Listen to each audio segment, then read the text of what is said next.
First, let's begin with some theoretical background. L2 intonation is known to be difficult if the system being learned is different from the L1 system, Gooch 2009. Many problems in particular come from transfer. That means applying aspects of the L1 when speaking the L2. L2 intonation transfer is extremely common and has been documented in numerous studies. Moreover, it has been shown by the typology proposed in Albin 2015 that L2 intonation transfer can take many forms. Here is a quick visual summary of the typology. A major outstanding issue in the field of L2 intonation is that it's hard to predict when transfer will appear. It's well known from contrastive analysis, Lado 1957, that predicted instances of transfer are often not attested. Conversely, attested patterns are not always predicted based on L1-L2 comparison. For example, what is known as interlanguage in the terms of Selinker 1972 would fall under the latter. Thus, the overall goal of the present study is to check a set of contrastive analysis predictions and identify where they fall short. In doing so, the aim is to provide primary descriptive data for theory building in the future. The specific L2 phenomenon examined in the present study is yes-no questions in Tokyo Japanese, as documented by a number of studies. In this variety, most questions have a final rise, and most statements have no final rise.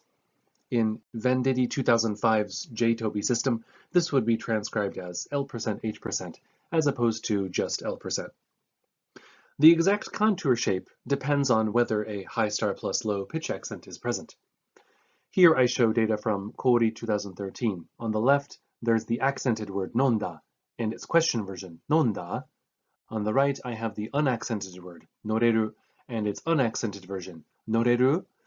The contour shapes on the left and right are quite different. The overall design of our study is as follows. We seek to compare yes-no questions from 5 different groups. First, as a baseline, we have native speakers, specifically native speakers of Tokyo Japanese. We will call this group NJ. Also, we have L2 Japanese learners from 4 different L1 backgrounds: Russian, Mandarin, Vietnamese, and Korean. We will abbreviate this LR, LM, LV, and LK in this presentation. We will now look at the yes-no question intonation system of these 4 languages, beginning with Russian. In native speech, if the final syllable is nuclear stressed, then there's a rise over the final syllable. Otherwise, there's a sharp rise on the nuclear syllable, followed by a fall. This latter pattern is exhibited in the top right, with a rise on the syllable in the middle of the utterance, followed by a fall. This pattern has been shown to transfer into L2 Japanese speech. Ayusawa 1991, for example, showed a learner producing echo questions with a final fall. Thus, this leads to our hypothesis number 1, that some Russian learners will show a rising-falling contour. Let's now look at the case of Mandarin. In native speech, yes-no questions are realized in a higher register than declaratives, as shown by Shun 1990. In addition, the sentence final particle ma indicates the question status of the sentence, and as such, other than some specific pragmatic contexts, there's generally no final rise. This was shown by Peng et al. 2005. And on the top right, I've adapted an image illustrating there is indeed no final rise. This pattern has been shown to transfer into L2 Japanese. Chun 1992, for example, showed 2 learners with no final rise. As such, the present study's hypotheses are that some Mandarin learners will have no final rise and instead will show a raised register. Let's look at Vietnamese. In native speech, yes-no questions are realized in a higher register than declaratives, like Mandarin. Here I show data from the Vietnamese chapter of Hurst and de Cristo 1998, illustrating this. In addition, there is sometimes a rise onto the lexical high tone of a final particle, but this depends on the preceding tones, so it's not guaranteed. In Todoroki 1992, Two L2 Japanese learners produced echo questions in an expanded pitch range, and one lacked a final rise. These are both facts that are reminiscent of the Vietnamese description above. Thus, our hypotheses are the same as Mandarin. Some Vietnamese learners will have no final rise, and instead will show a raised register. Finally, let's look at Korean. In native speech, the situation is similar to Tokyo Japanese. Yes/no questions have a final rise, whereas declaratives have no final rise, as documented in a number of studies. This image from Chun 2005 shows that indeed a yes/no question has a final rise. We could not find any previous study specifically on this topic with L2 Japanese learners, and we think this is perhaps because the L1 and L2 systems are so similar in this regard. Thus, our fourth hypothesis is that most Korean learners will pattern like native Japanese speakers with a final rise.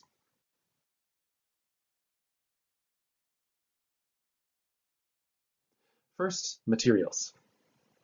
We chose 2 words for each combination of 3 different word lengths and 2 types of accentedness. The words could be 2, 3, or 4 moras long, and the words could either be accented or unaccented. Remember, that's marked with the presence or absence of high star plus low pitch fall. Here are the exact words we were dealing with. Miru, nomu, taberu, oriru, yorokobu, ganbaru, as opposed to unaccented, iru, neru, arau, owaru, umareru, wasureru. Next, I'll discuss the participants.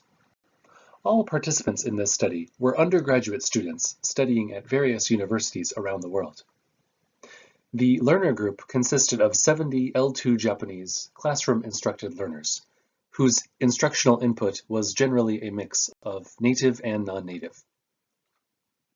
This chart shows a breakdown of the 4 different groups in terms of total number of participants, broken into male and female, age presented in mean and standard deviation, and duration of L2 study counted in number of years. In addition, we had a baseline group of 6 male and 6 female native speakers from Tokyo. Finally, the procedure. Participants read statements and then questions in pairs. We visually cued each token's status as such with punctuation. For example, a learner would first see this with a period, immediately followed by this with a question mark. We made adjacent pairs of words in this way in order to help push learners distinguish the 2 utterance types, using whatever interlanguage resources they felt necessary. Note that these are single word utterances, but they're fully natural, as you can see from the translations here. And in case a learner was unfamiliar with a word, we included a translation as well as the reading in furigana for the Chinese character.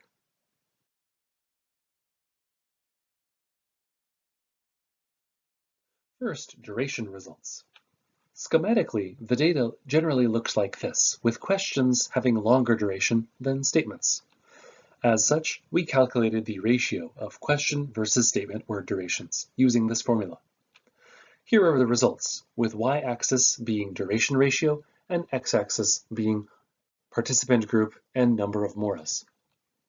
You can see there's an overall skew towards positive values, indicating questions are longer. In addition, for the native Japanese, the Vietnamese, and Russian groups, shorter questions are lengthened more. The same was not true for Korean and Mandarin groups. In those groups, there was no lengthening for any size of word. Next, I'll discuss F0 level, or minimum F0. Schematically, the data looks like this, with questions in general having a higher level than statements. As such, we calculated the distance in semitones between the question and statement levels. The results look like this, with the y-axis being level distance and the x-axis being different groups, as well as males versus females. The natives show no raising of level in questions, but all of the learner groups show some degree of positivity, showing that level is higher for questions. For the Korean group, both sexes raised level in questions, whereas each of the other groups, only one of the sexes raised level in questions. Next, let's look at F0 span, max versus min F0. Schematically, the results look like this, with questions having a wider span in general. Thus, we first found the semitone distance from max to min F0, and then took the ratio of these distances, question divided by statement. The results look like this, with the y-axis containing span ratio and the x-axis containing the different groups, as well as accented versus unaccented. First, note that the native Japanese group has a tripling of the span in questions, but only for unaccented words. This makes sense if you consider these contours earlier in the presentation. None of the other learner groups contained this pattern, and just had a wider span in questions regardless of accentedness. And the Mandarin group had the same size of span for questions and statements. Now let's talk about the F0 contour shape analyses, starting with how we pre-process the data. First, we normalized the F0 values by converting each into a percentage across that token's span. Then we divided the contours into 6 bins and found the median inside each bin. For native speakers, this is what the results look like. Median contours in normalized F0 and normalized time space. The accented statements go up to a peak in bin 4 and then fall. The unaccented statements go up to a peak in bin 5. Accented questions have a global rise, fall, rise pattern, and unaccented questions have a global rise. In the analysis then, we were able to represent each token as 6 points of normalized time and F0, as well as one of these 4 labels indicating the contour type. We then input this information into the k nearest neighbors algorithm using k equals 9. Specifically, this algorithm uses labeled training data to classify unlabeled test data. In our case, the labeled training data were the native contours, and the unlabeled test data were the learner contours. The results are summarized in the table. The columns indicate the 5 different groups. For the native Japanese group, the test and training data were the same. The rows indicate the various contour mappings. For ease of reference, I have included the schematic contours. If there's an equals sign, it means it was correctly produced, and if there's an arrow, it means it was incorrectly produced. The numbers in each cell indicate the percent within each group contour pairing produced in that way. For the statements, notice that accented statements were produced correctly, whereas unaccented statements were produced as accented. For the questions, the opposite is true, with unaccented questions being produced correctly and accented questions being produced as if they were unaccented.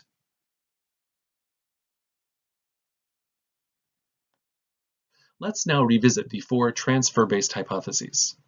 For Russian, we expected the learners to use rising-falling contours for questions. However, we rejected this hypothesis because low values were obtained for the relevant mappings.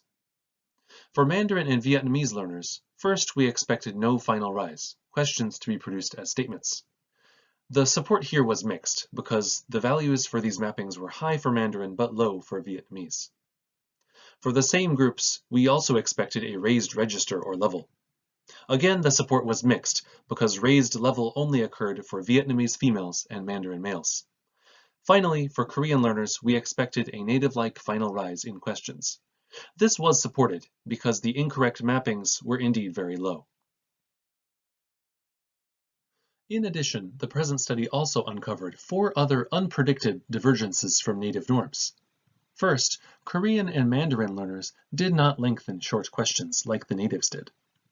Second, various groups, especially the Koreans, raised F0 level in questions, which the natives didn't do. Third, no learner group showed the native-like tripling of F0 span in unaccented questions. Fourth and finally, several contour shape confusions were observed, especially the 2 marked here. It's possible that some of these divergences are due to transfer, just in ways not documented in the literature. However, it seems unlikely that all 4 of them are, and as such, the present study's conclusion is that transfer ought to be considered only one among an interconnected web of factors. Recall that the present study's overall goal is to provide primary data for theory building. In checking contrastive analysis predictions in this way, it is hoped that this study has served that purpose. Thank you.